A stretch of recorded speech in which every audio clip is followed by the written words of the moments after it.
E85 और E100 जैसे fuels के लिए स्पेशली डिजाइन इंजन चाहिए होते हैं, इसलिए फ्लेक्स फ्यूल व्हीकल्स की बात हो रही है, लेकिन अभी वो लार्ज स्केल पे अवेलेबल नहीं है। ये ट्रांजिशन सिंपल नहीं है, इसमें कॉस्ट, टेक्नोलॉजी और इंफ्रास्ट्रक्चर सब इन्वॉल्व है। बहुत बार ब्राजील का एग्जाम्पल दिया जाता है जहाँ एथेनॉल मॉडल सक्सेसफुल रहा है, लेकिन ब्राजील और इंडिया की कंडीशन अलग है, ये भी तो समझा जाए। वहाँ वाटर अवेलेबिलिटी ज्यादा है, इंफ्रास्ट्रक्चर पुराना और स्टेबल है, और सिस्टम डिकेड्स में डेवलप हुआ है। इंडिया भी उस फेज में नहीं है जहाँ इतना एग्रेसिव स्केल इमीडिएटली सस्टेनेबल हो। यहाँ पर कुछ जरूरी सवाल खड़े होते हैं अब। क्या इथेनॉल पॉलिसी के साथ वाटर पॉलिसी अलाइन है? क्या लॉन्ग टर्म वाटर एबिलिटी को ध्यान में रखा गया है? क्या क्रॉप डाइवर्सिफिकेशन पे काम हो रहा है? या फार्मर्स को same water intensive crops grow करने के लिए इनडायरेक्टली पुश किया जा रहा है? क्या पॉल्यूशन कंट्रोल और waste management system strong enough है?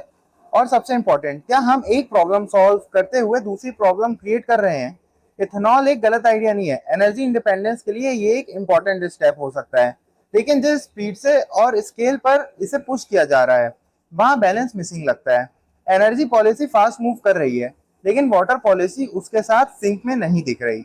अगर ये गैप एड्रेस नहीं हुआ तो लॉन्ग टर्म इम्पैक्ट सीरियस हो सकता है। देश फ्यूल के बिना एडजस्ट कर सकता है देखो, लेकिन पानी के बिना बिल्कुल नहीं। स्ट्रॉन्ग पॉलिसी वो होती है जो सिर्फ रिजल्ट्स नहीं, कॉन्सिक्वेंसेस भी समझकर बनाई जाए।